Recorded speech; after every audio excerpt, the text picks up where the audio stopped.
le vaisseau et échanger le vaisseau avec lequel je suis. Donc là actuellement le Hadder, j'ai actuellement pardon un Sidewinder. Le Sidewinder qui me revient à 58 000 crédits. Donc le vaisseau coûte 87 000, il fait la déduction. Le vaisseau me coûtera 29 000 crédits. Donc pour l'instant ça fait pas trop cher un vaisseau. Mais je peux gagner plus d'argent en allant directement dans mes équipements et en vendant individuellement tous les équipements que j'avais installés. Donc si jamais vous êtes à quelques crédits près, vendez juste tous les équipements que vous avez installés, vous gagnerez un peu plus d'argent. Sachant que sur la revente de votre vaisseau, vous perdez 10%. Donc sur par exemple, on va dire un vaisseau que j'ai à 120 millions et que je veux le revendre en l'échangeant contre un autre vaisseau, directement comme ça, je vais perdre 10%, ce qui va être énorme. Et je gagnerai beaucoup plus en vendant individuellement mes équipements. Bon, pour l'instant je suis pas à ça près, donc on va prendre le Hadder comme ça. Le Hadder, on va prendre le Hadder. Pas de limite de temps si je me souviens bien. D'accord, bah c'est parfait là. Du coup, le Hadder, je vais vous expliquer. Je vais pas sortir de la station, hein, je vais vous expliquer comment fonctionne le commerce. Donc le Hadder, petite présentation pour ceux qui n'ont jamais vu le Hadder. Donc voilà, au niveau de l'intérieur, donc c'est un premier vaisseau qui vous permettra de faire de l'exploration. On peut garder combien de vaisseaux dans son propre garage? Je crois que c'est infini. Donc il n'y a pas de limite. Sachant que tu peux avoir un vaisseau dans une station, un autre vaisseau dans une autre station, etc. Il n'y a pas de limite de vaisseau. Après dans une propre station, je sais pas, il me semble que j'en avais 4 ou 3 dans la même station. Et j'ai pas plus de précision que ça. Donc l'intérieur du Hadder, hein, plutôt spacieux. Donc un vaisseau de 2 places, ce qui change du Sidewinder. Avec un petit truc pour la petite tasse de café et tout, parfait. Genre des petites voitures.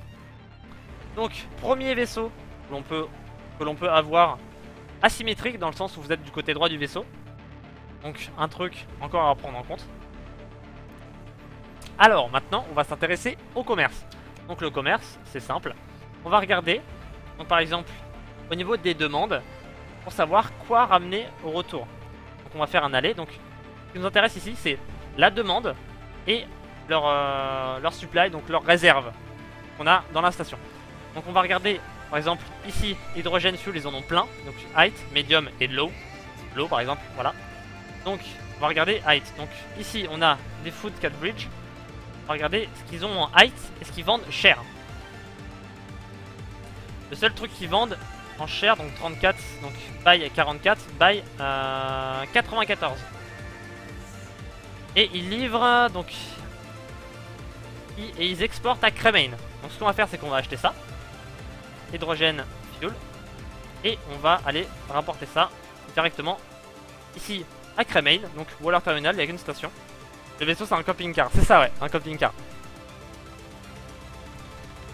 Tu peux les récupérer n'importe où. Non, tu peux pas récupérer tes vaisseaux n'importe où. Si tu veux récupérer un vaisseau par exemple, je te montre rapidement.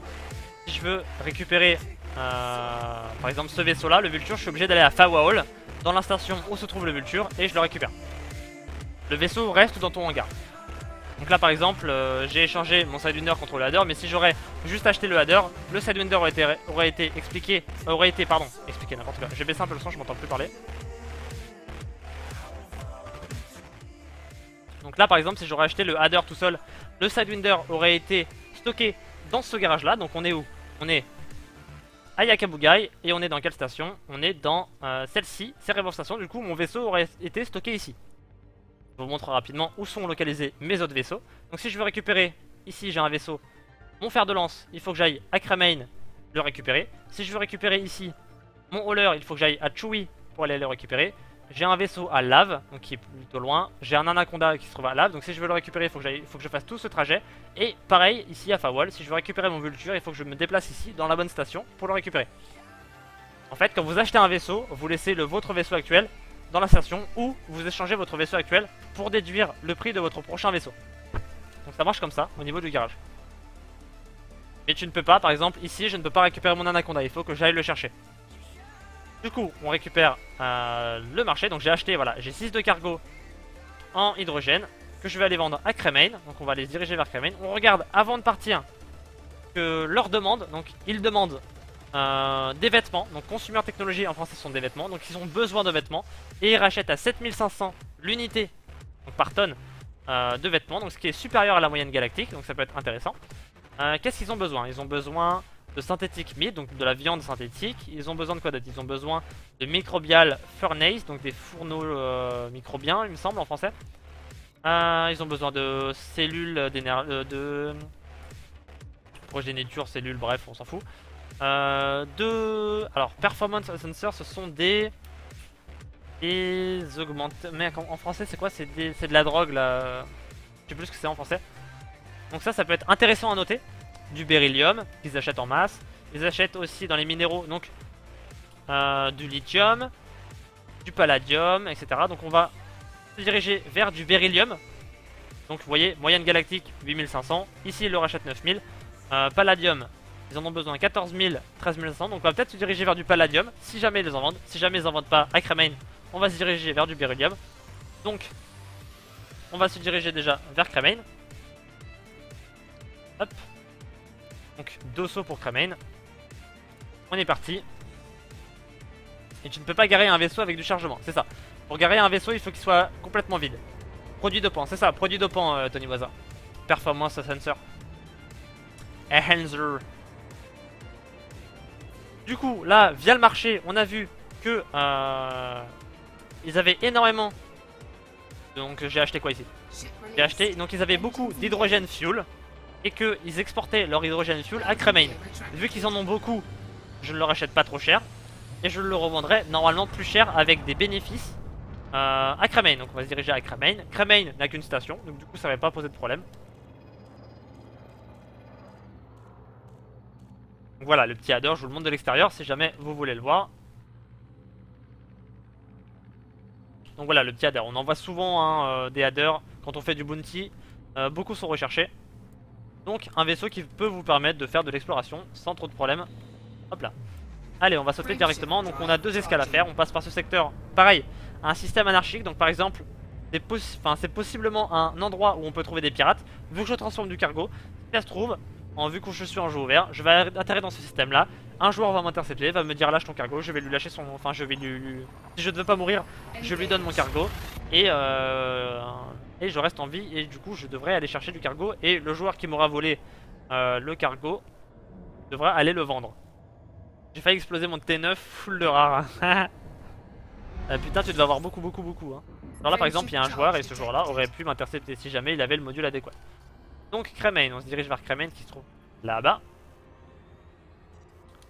Hop. Je viens de tilter que les planètes High Metal Content en exploration sont terraformables parfois comme les Waterloo. Ah c'est ça, et du coup elles valent plus d'argent.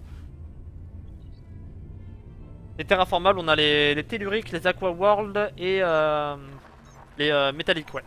Et je crois que c'est tout. Adder c'est pas viable au bounty. Si tu peux prendre un Adder pour le bounty. Après c'est pas le meilleur, sachant que t'économises un peu, t'as le Viper qui en compte, en comparaison, le Viper lui est fait pour le bounty. Mais tu peux prendre un Adder pour faire un peu de bounty. Ah, on a un Anaconda joueur, nice. Commodore Random Spark. Du coup on va se diriger vers la station qui nous intéresse, donc Wooler Terminal. On trouve en bas, donc ça doit être là où se dirigeait l'Anaconda je pense. On va leur vendre ça, on va prendre du beryllium, vu qu'on sait que dans la station de laquelle on vient, le beryllium est beaucoup demandé, et qu'ils le rachètent plutôt bien. Et du coup on va pouvoir faire l'aller et le retour, et ça fait une route de trade. Normalement, avec un profit correct, donc de 1000 par tonne, je devrais me faire un profit de 6100, 6200 avec 6 de cargo. Sachant que ce vaisseau là, le Adder, peut monter jusqu'à 26, un peu plus de cargo, je ne sais plus. Il me semble que c'est 26 pour le Adder, il me semble que c'est 24 ou 22 pour le Hauler. Coûte combien le Viper? Le Viper coûte un peu plus cher que le Adder, il coûte 144 000 crédits. Et du coup je te conseille pour un peu plus d'équipement d'attendre 180 000 crédits. Là tu pourras déjà l'équiper avec un scanner et des armes adéquates. Donc il a 4 emports d'armes le Viper, le Adder en a 3. Du coup le Viper a des 2 classes 2 et 2 classes 1. Donc tu peux mettre par exemple 2 lasers classe 1 et 2 multicanons classe 2. Ce qui va beaucoup, enfin c'est un build classique pour le bounty. Du coup tu vas pouvoir farm assez facilement.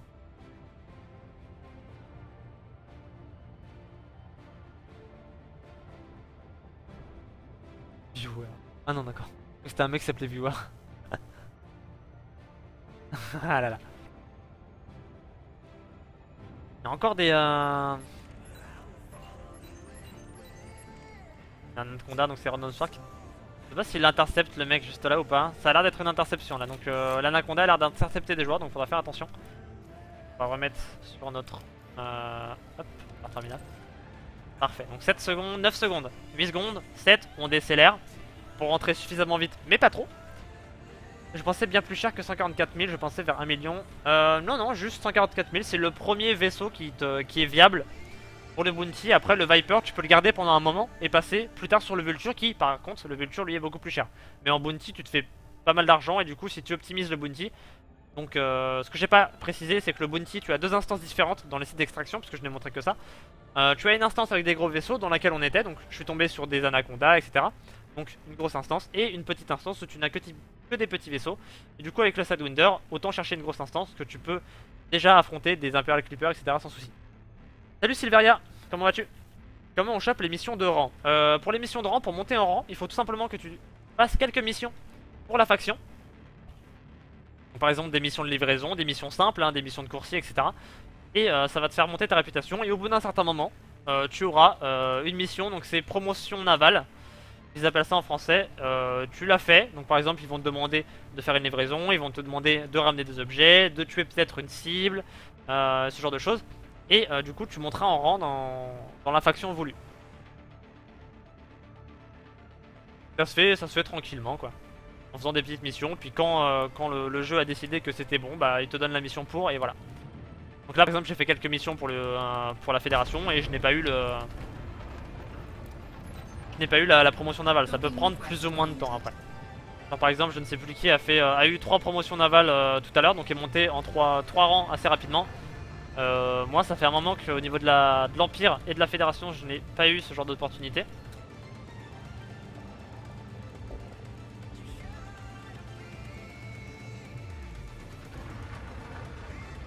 Livrer un message égale best mission à faire. Après ça change à chaque grade.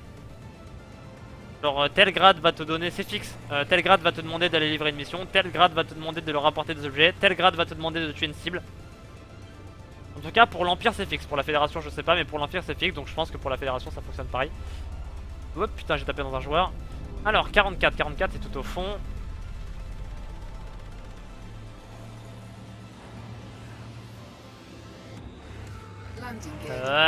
Meurs.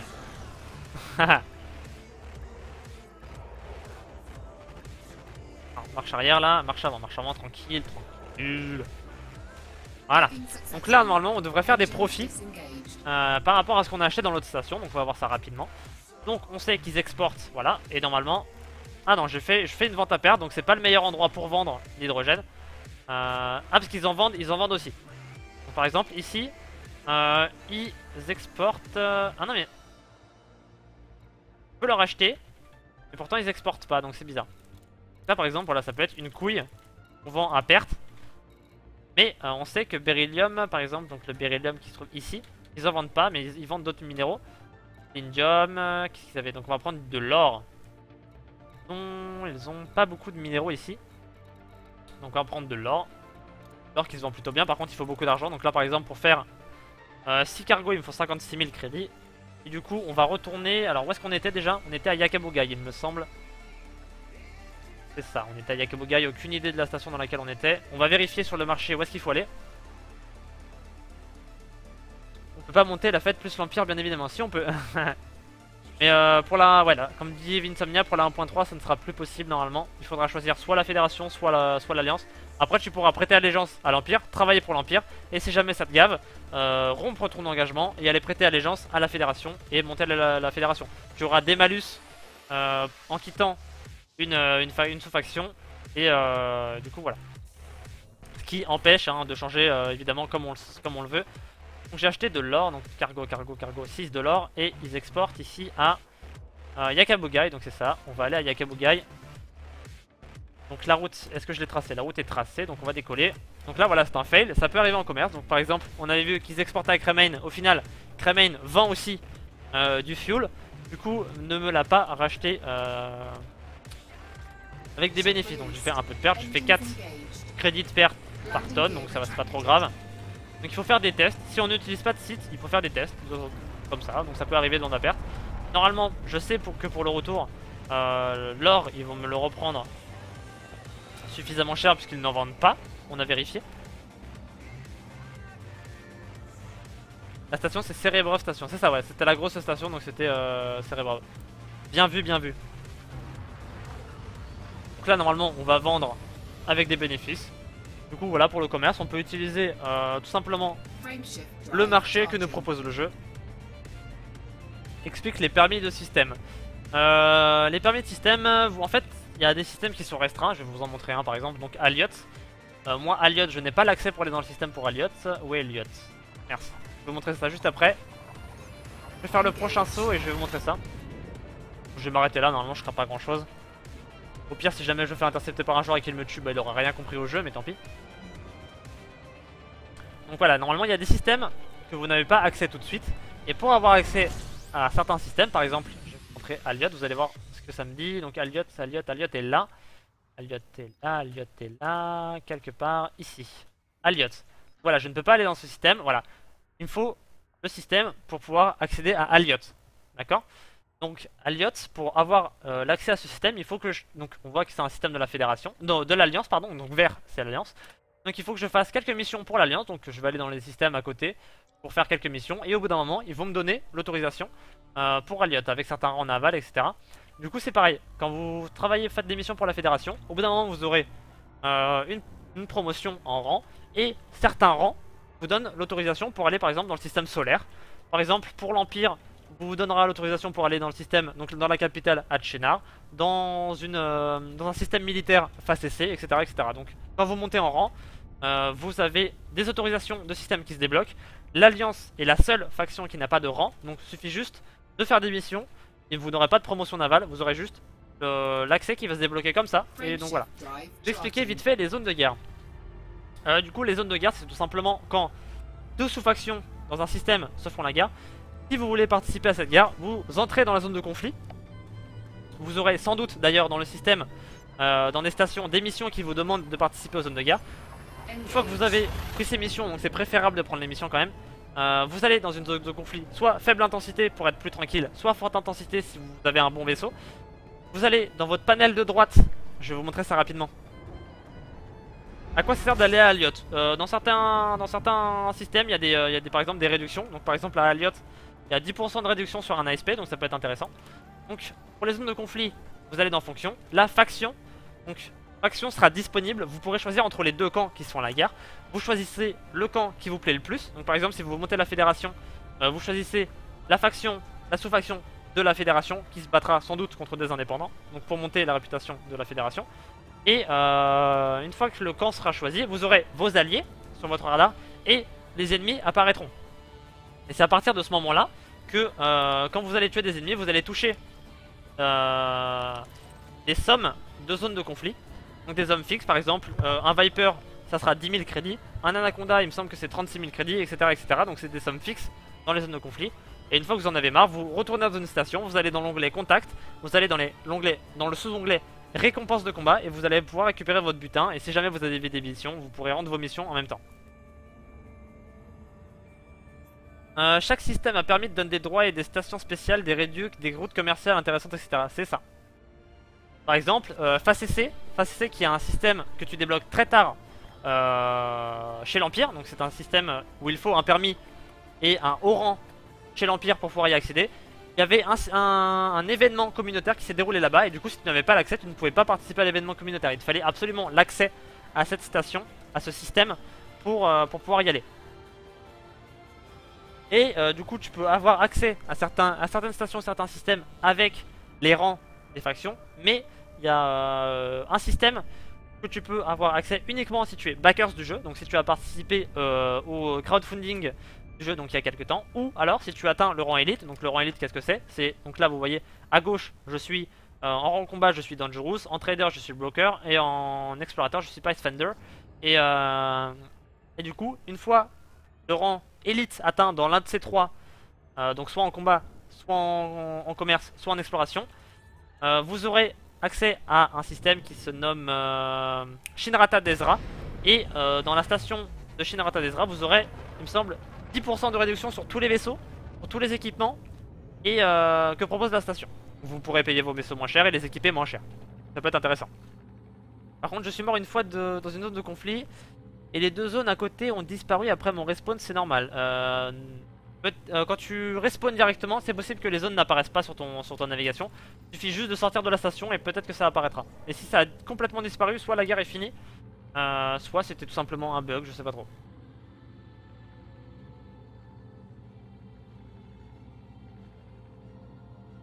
Donc là, on demande l'appontage. Donc normalement, on va vendre. J'ai boosté, mais j'aurais pas dû. On va vendre la cargaison qu'on a du gold. On va vendre du gold. On va faire normalement des bénéfices sur la vente. Vu que cette station n'a pas de gold et en demande. Et du coup, voilà pour le commerce. Donc juste un aller-retour simple. Pareil, je ferai des streams plus détaillés plus tard quand j'aurai bien tâté la chose. Du coup, le premier stream détaillé, ça sera sans doute pour le bounty et plus tard pour le commerce et bien sûr l'exploration. Je ferai les trois gros aspects du jeu. Allez hop. Du coup là on va vendre, normalement on fait des bénéfices. Normalement les zones de conflit se terminent quand la guerre est terminée, c'est ça. Du coup commodity market, on a du gold. Où est-ce que c'est le gold? C'est ici. Voilà, ils ont demandé un peu et normalement voilà on fait 35 de profit sur les ventes. Qui est pas énorme mais ça reste toujours du profit. Donc là c'est pas une route viable évidemment. Trouver une route viable en commerce uniquement avec le marché est assez compliqué. Ça prend du temps, ça fait pas mal d'aller-retour, d'erreurs, de vente à perte, de vente à profit mais pas de gros profits. Et il y a des sites qui peuvent aider pour le trading. Donc notamment Elite Trading Tool peut vous aider à ça. Vous mettez dans le chat point d'exclamation trade.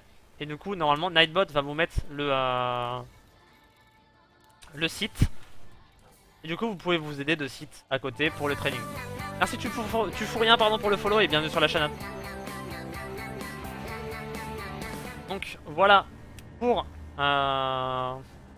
de commerce. Donc j'ai dit que je ferai ça assez rapidement. J'en parlerai plus en détail plus tard quand j'aurai bien tâté le truc et que je saurai bien comment ça fonctionne. Comment trouver uniquement en jeu des bonnes routes, etc. Parce que j'ai pas trop tâté le truc. Je suis allé dans l'équipement, mais je vais d'abord vous présenter les différents vaisseaux, leurs spécificités, pourquoi, etc. Donc là je suis allé dans l'équipement, donc le temps que ça charge. Donc on va sortir de là, on va aller dans le shipyard. Donc voilà, donc là par exemple le Sidewinder, donc le vaisseau que vous commencez, donc pas besoin de le présenter, hein, vaisseau polyvalent. On a le Eagle, donc le Eagle qui coûte 44 800 et qui peut être l'un de vos premiers vaisseaux si vous voulez faire du bounty. Donc bah, assez vite, qui a la meilleure maniabilité du jeu. Par contre, très peu d'armure, très peu de shield, donc vous êtes plutôt susceptible de vous faire défoncer assez rapidement. Après vous avez toutes les stats et tout, mais ça ne veut pas forcément dire grand chose, sachant que c'est tout ce qui vous présente là. Le seul intérêt c'est genre par exemple là, il a un seul point utilitaire, 3 emports d'armes de classe 1, il a un compartiment interne de classe 1, un compartiment interne de classe 2, un compartiment interne de classe 3 et c'est tout. Ça fait un petit vaisseau que vous pouvez équiper, genre par exemple d'un bouclier de classe 3, vous pouvez mettre en classe 2, je sais pas moi, de l'armure ou un interditeur FSD et en classe 1 de l'armure en plus. Et donc voilà, donc ça peut être un vaisseau intéressant pour le bounty. Pourquoi il n'est pas intéressant pour le commerce? Justement, il aura moins de cargo que par exemple un hauler. Donc classe 3, classe 2, classe 1, fait moins de cargo. Est-ce qu'ils vendent un hauler dans le coin? Ils ont un adder, ils ont pas de hauler, s'ils ont un hauler. Par exemple ici, il a 2 size 2, donc à peu près pour le même prix, hein, donc 44 000, là il est à 52 000. Donc 2 compartiments internes de classe 3, un compartiment interne de classe 2 et un compartiment interne de classe 1. Donc ce vaisseau là aura beaucoup plus de cargo qu'un Eagle. Donc ce vaisseau là est préférable à prendre par rapport à un Eagle. Celui-là peut vous servir pour le commerce. Donc à leur commerce, Eagle, combat, bounty. Viper, pareil, bounty, donc 2 compartiments utilitaires, donc par exemple des détecteurs. 2 emports de classe 1, 2 emports de classe 2. Et après 2 compartiments classe 3 en interne où vous pouvez mettre des générateurs de boucliers. Vous pouvez mettre des shield boosters. Non, pas des shield boosters, vous pouvez mettre des shield cell bank. Donc les shield cell bank ça vous permet de booster votre bouclier, etc. Après c'est vos propres builds. Donc voilà, donc Viper, Bounty, Hauler, Commerce. On a le Hadder pardon, qui est un vaisseau polyvalent qui se trouve ici. Donc ce vaisseau là peut vous permettre de faire pas mal de choses. Comme le Hauler peut aussi vous permettre de vous faire, pas mal de choses. Donc voilà, donc lui il a 2 classes 1, 1 classe 2, 2 systèmes utilitaires et 2 classe 3, 2 classe 2 et 1 classe 1 en interne. Donc voilà. Il y a combien de vaisseaux dans le jeu en total? Actuellement il y a 17 vaisseaux. Ils veulent en faire, donc ils ont déjà les projets et déjà les designs et déjà les idées pour en faire 30. Et ils espèrent pouvoir en faire 50. Et normalement, il n'y a pas de raison qu'ils ne puissent pas en faire 50, sachant que maintenant le jeu est de plus en plus connu, marche de plus en plus, donc normalement ils auront assez...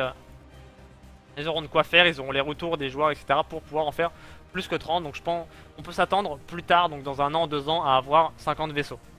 Sachant que maintenant, à chaque mise à jour, ou presque, ils ajoutent 2 vaisseaux. Donc la prochaine mise à jour, il y aura 19 vaisseaux, la prochaine mise à jour, il y en aura 21, je pense, etc. etc.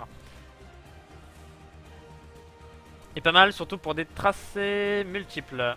Ouais, il y a aussi ce site-là pour... Il y a aussi ce site-là pour le commerce. Pareil, tu peux faire une route de commerce avec l'autre site Trading Tool. Le Federal Dropship, donc qui est déjà un peu plus cher. Ce vaisseau demande un certain rang chez la fédération. Donc Federal Dropship, donc un vaisseau des fédéraux. Donc lui, un vaisseau qui peut être... qui est stipulé comme polyvalent, mais je le conseille très fortement pour le combat parce qu'il est très résistant. Il a 300 d'armure, il a 200 de shield, il est très lourd, donc maniabilité 0.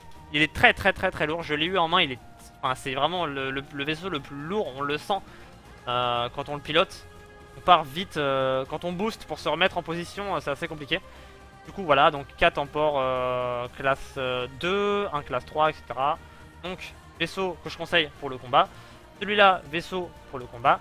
Le Hauler, pour commencer le commerce, il est assez raisonnable. 52 000 crédits, ça ne coûte pas très cher un vaisseau pour le commerce. Le Lacon type 9, donc un gros vaisseau pour le commerce. Donc 76 millions. On peut monter jusqu'à 500 tonnes de cargo.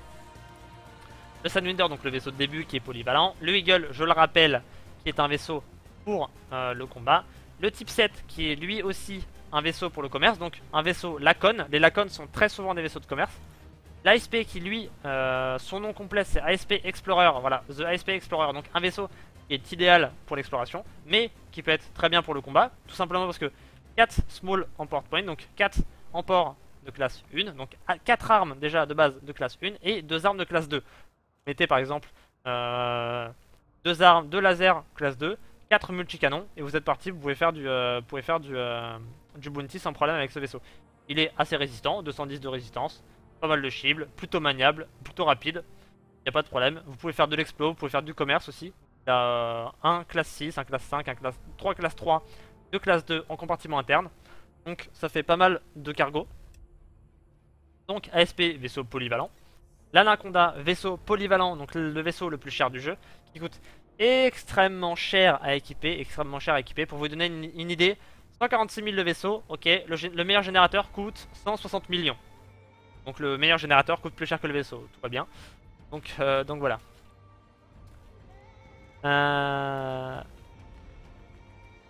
N'importe quoi.